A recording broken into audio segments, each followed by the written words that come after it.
SEC Baseball Power Rankings entering weekend number 3 in conference play.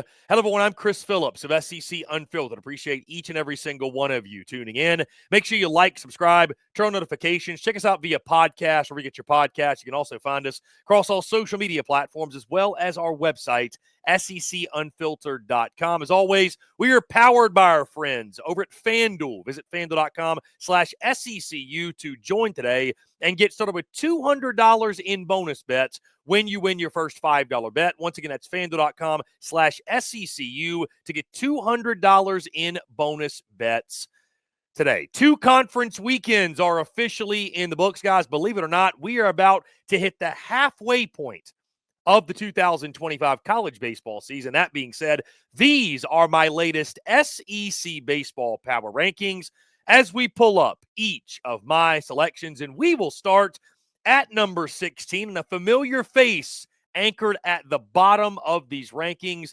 The Missouri Tigers come in at 16th, guys. Missouri coming off a series sweep against the Ole Miss Rebels, and the only question that remains for Kerrick Jackson's club is this.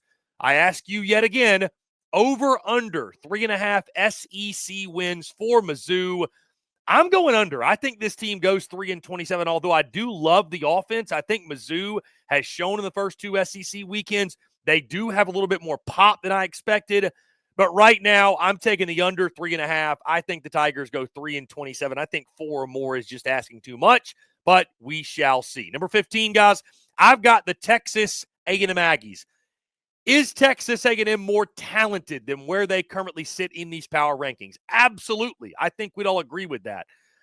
But after starting 0-6 in conference play, getting swept on the road at Vandy, it's not just that Texas A&M, guys, is losing. It's how they're losing. They look lifeless. I mean, they are completely lost across the board. The only thing they have to hang their hat on is the starting pitching, which, crazy enough, is second in the conference in ERA. Outside of that, they have nothing. And that starting pitching is going to wear down, right? Baseball's a mental game. If you know as a pitcher your lineup is not going to give you any run support, you're going to go out there, nitpick, try to be on every corner. All of a sudden, you're falling behind in counts. Then you got to groove something, and SEC hitters will eat you alive. So I don't know what the answers are for Texas A&M, guys, at this point. I think at this point, again, like I said, we're about to hit the halfway point of the season. I'm not going to say you are who you are from the standpoint you can improve and get better. But, guys, the conversation about, well, can Texas A&M revert back to being that number 1 team in the country? Will they get to looking like we expected, being the national championship favorite? That conversation is dead. The conversation with Texas A&M is simply this. Can they get to a place of playing competent baseball? Can they get to a place of even sniffing 500 in conference play? You can kiss the whole national seed thing. You can probably even kiss hosting a regional goodbye if you're Texas A&M. It's just about, can this program, can they make the postseason at this point? And if they don't, what's the future of Michael Early? Because I am losing faith.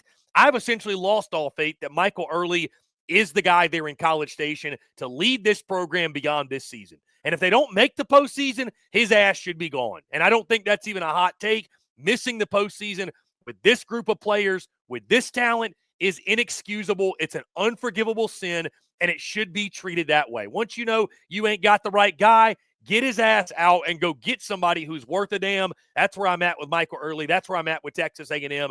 15th in the power rankings. It's where you deserve to be at this point, playing some of the worst baseball in the SEC.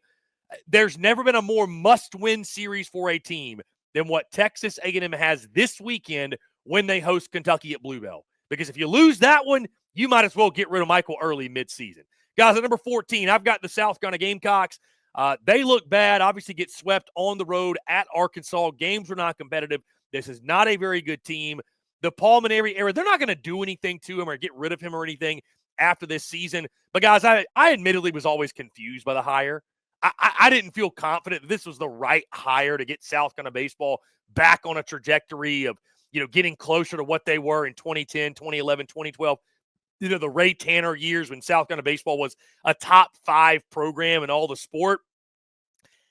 They simply just don't have the dudes, though. I don't know that the coach would have mattered for this season, but listening to Paul Mainieri, seeing Paul Mainieri in the uniform, it just feels weird to me. It still just does not feel right. But the bottom line is this. Again, this team does not have the dudes. The pitching staff's a mess. They've got nobody to help Ethan Petrie. Thus, you get the result you're getting. They got belt to ass put to them in Fayetteville. And now you turn around, you get to come home, but you got to take on the Tennessee Volunteers. So best of luck with that. At number 13, guys, I got the Mississippi State Bulldogs. A really disappointing weekend for Mississippi State. The chatter around Chris Lemonis has built up yet again. You go on the road, lose to Oklahoma 2 out of 3 in a series in which you beat Kyson Witherspoon in game 1, and you're not able to secure a second game, win the series. Does Chris Lemonis make it past this year? I don't know. There's a long way to go in regards to SEC play, guys, and this was an Omaha dark horse for me. I picked the Dogs to go to Omaha, but I think that fan base is sick and tired of being sick and tired, and it's kind of the same thing over and over and over. We'll see if they can turn it around, but right now, guys, Mississippi State's been one of my biggest disappointments to this point in the season. Guys, at number 12, I've got the Kentucky Wildcats. Kentucky dropping 2 of 3 over the weekend of the Auburn Tigers. They do salvage the final game so they don't get swept, but Kentucky's still just one of those teams where I think if I asked you right now, how much do you really know about them? Like, what have you learned about Kentucky? I feel like many of you would have a tough time answering me, right? Because they're so locked in on basketball and what Mark Pope is doing, and it's just they're sort of still just flying under the radar, admittedly. I don't really know what to make of Kentucky. I still don't think they're all that great of a club, but with Nick Mingione, you never know. Guys, at number 11, I got the Florida Gators. Florida dropped significantly for me. The other team in the conference to start 0-6, or one of the other teams to start 0-6 in conference play. Here's the biggest difference between them and Texas A&M, though. I have seen Florida beat good competition. Heck, I was there in person about a month ago and saw them take 2 of 3 from a pretty quality Miami team, I'll say. Florida dealing with a ton of injuries right now. You know, Liam Peterson does not pitch this previous weekend. It does sound like he is going to return against Ole Miss this weekend at Ole Miss. That's a huge series for Florida. You're missing Cade Curlin, your second baseman. You're missing Frank Menendez, one of your top relievers. You know, Pierce Capala has been out with an arm issue. Jake Clemente has missed a start or two here and there with some back issues. Kyle Jones, your center fielder, is out for the year. And they're never going to make excuses down there. But the bottom line is this. You take those 5 guys away in those positions for anybody else in the SEC, and it would be really tough sledding. So I think Florida's going to bounce back. But right now, guys, just not playing good baseball. And they're playing shorthanded. You get swept against Georgia. First time that it happened, obviously, since 2006. So some really negative history. Florida is 0-6 to start conference play. First time, I believe, since 2001. So Gators have got their backs against the wall, if you will. There's a sense of urgency in Gainesville. They got to get things rolling, man, this weekend at Ole Miss. If they can do that, you know, you look what's upcoming. You know, you've got Vanderbilt at home. I believe you've got either South Carolina at home or maybe Missouri at home. You're going to have some opportunities in your schedule. They've started off SEC play really, really tough. You're going to have some opportunity to stack wins, but it's got to start this weekend. Liam Peterson's got to return, pitch well, and you got to go into Oxford. You have to win 2 out of 3 if you're Florida. Guys, at number 10, I just talked about them, the Vanderbilt Commodores, where we'll be this weekend, by the way. In case you missed it, the SEC Unfiltered Tour will be on the road this weekend, on hand to take in Vandy hosting the Arkansas Razorbacks. Really, really excited to get out to the Hawk and have us a heck of a weekend. But I got Vandy at number 10, guys. Vandy playing some good baseball. Obviously, they lose their first SEC series to the Auburn Tigers on the road. They return home, and they pick on Texas A&M. And listen, you're scuffling, take advantage. A&M is scuffling. Vandy disposed of them accordingly. The pitching was fantastic. 49 strikeouts for the Vanderbilt staff in that 3-game series. 17 strikeouts in game 3 alone. The pitching was phenomenal. I mean, guys, it's Vandy's calling card, right? If they're able to beat you 5-3, 4-2, 2-1, whatever that lower score type of game, that's the ball game Vandy wants to play. I just still question, can they offensively keep up with the better teams in the SEC? We're going to really find out this weekend. We're going to find out when Arkansas comes to town. Can they offensively, can they keep up? That's the big question with them, because you know they're going to pitch. You know they're going to play defense, but in today's college baseball and today's game of baseball in general, you got to be able to swing it. Guys, at number 9, I got the Ole Miss Rebels. Ole Miss coming off the series sweep over Mizzou. Ho-hum, take care of your business. Big weekend for Ole Miss upcoming, though, against Florida. Obviously, it's big when Florida's coming to town. You're at home. Beer showers will be going. But a big bounce-back opportunity for the pitching staff. Hunter Elliott, Riley Maddox. Yeah, you get the series sweep with Mizzou, but they were not good. I mean, Riley Maddox, I think, had 8 earned in 2 innings.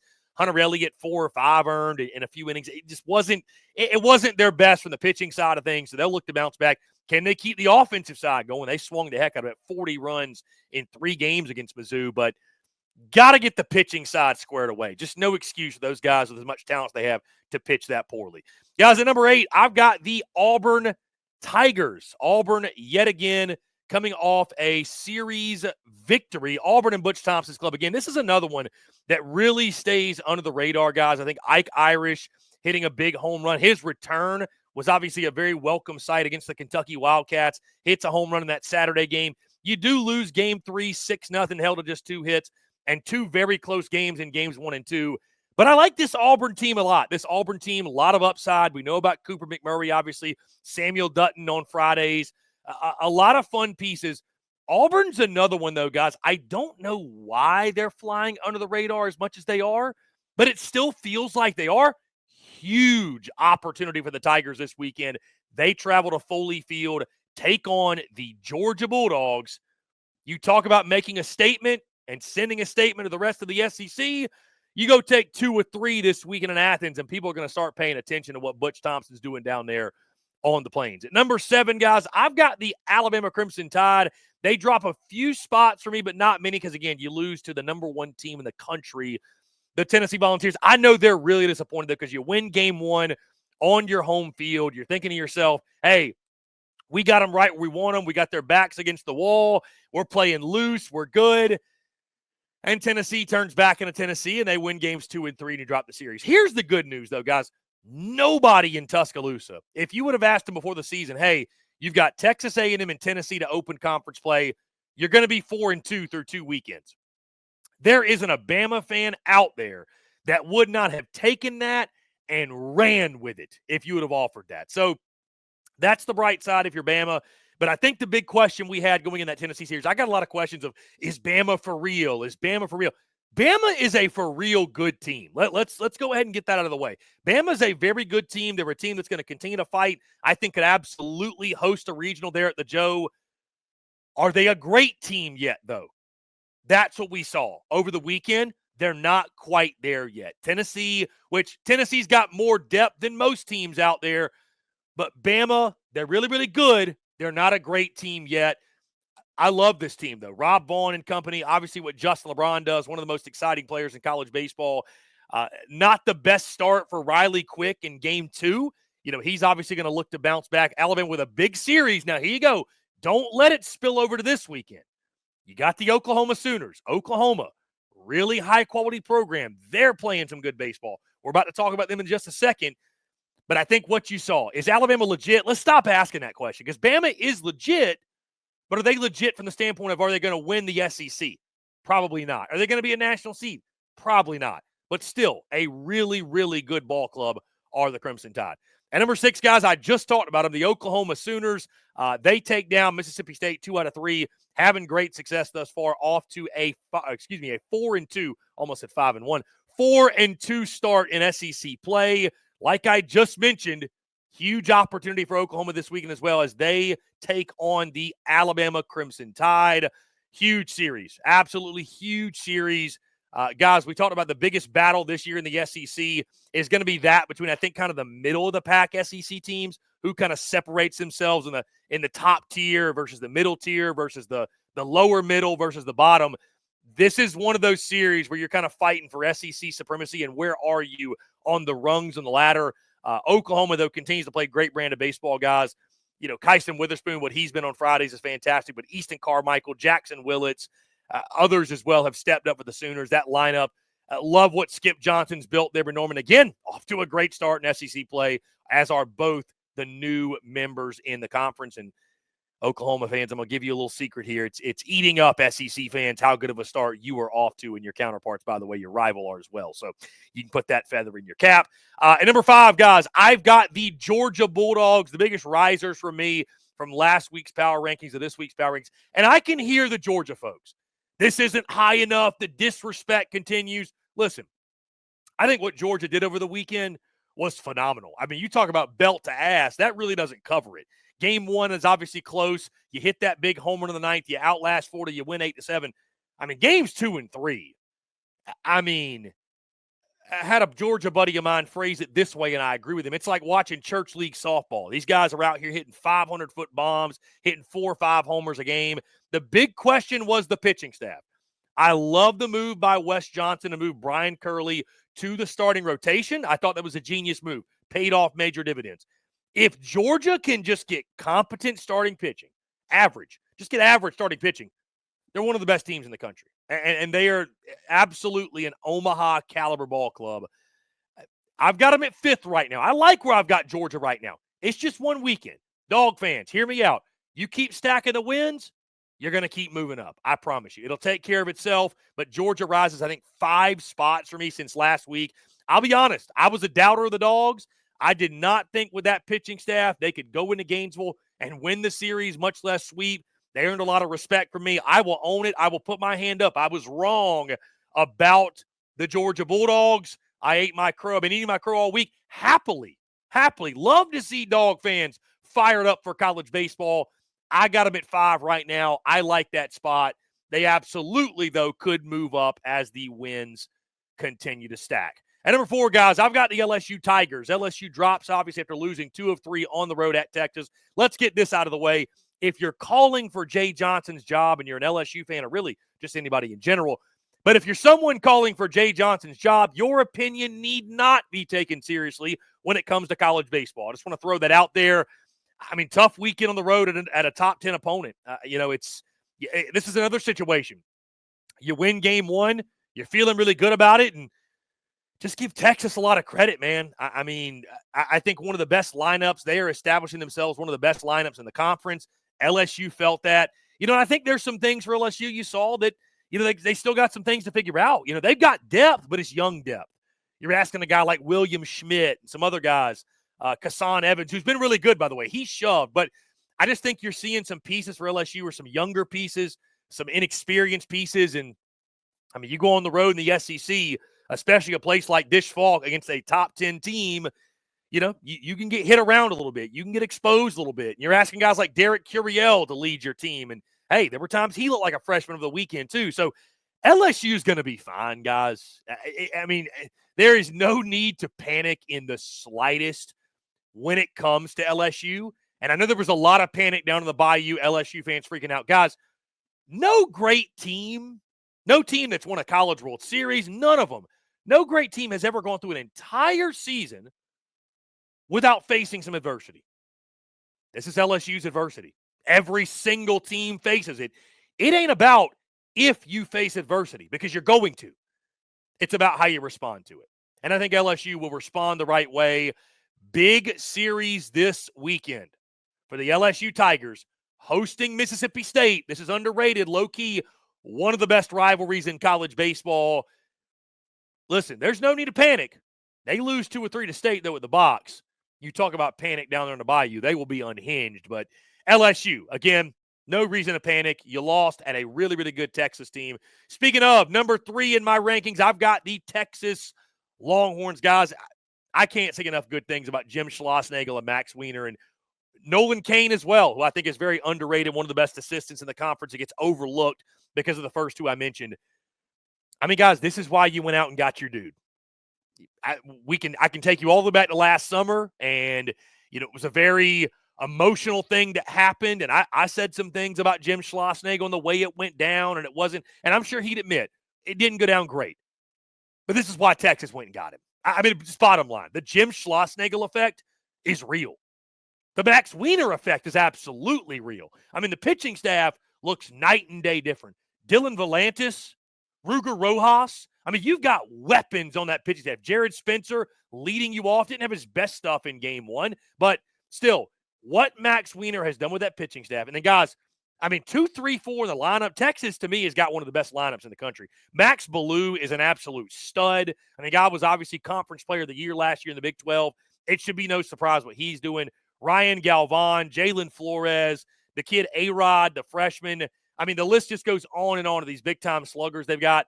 Guys, Texas is one of the best teams in college baseball. They're obviously one of the best teams in the SEC. And again, as I mentioned when I was talking about Oklahoma, Texas fans, you'll love this. You'll probably kick your feet when you hear this. SEC fans are pissed. There's no doubt. They're pissed. They're pissed to see Texas and Oklahoma doing as well as they are. But who cares? I mean, hey, Texas in college baseball. When you think of college baseball, you think of the Texas Longhorns. That was a hell of a series, by the way, over the weekend. But I think a big-time statement series, too, by Texas. LSU comes in thinking they're going to humble the Horns, and quite the opposite happened. Texas humbles LSU. Huge, huge series victory for Hook'em. And again, guys, simply put, this is why you brought in Jim Schlossnagle. This is why you brought in Max Weiner. This is why you brought in Nolan Cain. I mean, it's paying off major dividends, as many of us expected to do so. Guys, at number 2, I got the Arkansas Razorbacks. The rest of the SEC should be terrified if Arkansas can swing it the way they have the first 2 conference weekends against Ole Miss and this past weekend against South Carolina. I mean, the guys against South Carolina, and granted, I get the competition. You score double-digit runs in every single game. If Arkansas is able to swing it that way, now they got to get Gabe Gackle going in the pitching staff. I don't know what's going on with him, but with Zach Root and Beetleshees and I mean, it's just so many names. Like, Arkansas, McIntyre, Arkansas is going to pitch. They're going to pitch. They're going to play good defense. But the way the Alloy brothers have been swinging it, Iredale's been swinging it. I'm blanking on a few names here. Forgive me. But the way that Arkansas lineup has been swinging it throughout this season, that's what excites me about the Hogs. It's just always been a question of, is the offense going to show up? Are they going to be limited because of the lack of the offensive ceiling being so low? The offense looks really good. You got one of the better lineups right now, the way they're performing in the SEC. Again, pitching's going to be there. Arkansas, guys, get this, off to, I believe I read, their best start, maybe in all-time program history. I'm going to double-check this while we're on air. Arkansas off to one of their best starts in program history, 23-2. Yes, best 25-game start in program history. Think about that. With how many good teams they've had there, they've never had a team with this good of a start. 23-2 through 25 games. Absolutely incredible. Dave Van Horn and company eyeing that first ever national championship. Still fighting for it. We'll see. Long way to go.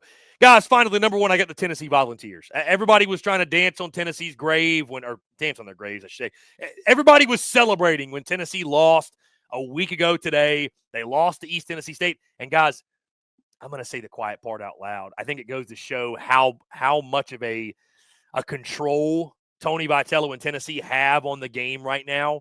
When everybody's celebrating your downfall, or one of your downfalls, or you losing a midweek game, that is as much a compliment as any. That's as great a compliment as you can get, because it means everybody cares, everybody hates you, and everybody wants to see you lose, and they only hate winners. And Tennessee, nobody is winning at the rate that Tennessee is. Like, just call it for what it is. So it is a heck of a compliment from the rest of the college baseball world when everybody's out there celebrating you losing a midweek game, which is something everybody does at some point. But I thought Tennessee, right? You lose back-to-back games. You lose the midweek. You lose Thursday against Bama. Tennessee then did what the number 1 team in the country does. They bounced back and responded to adversity the right way, and they win the next 2 games. They go into the Joe. They take 2 of 3. That was a hell of a series victory.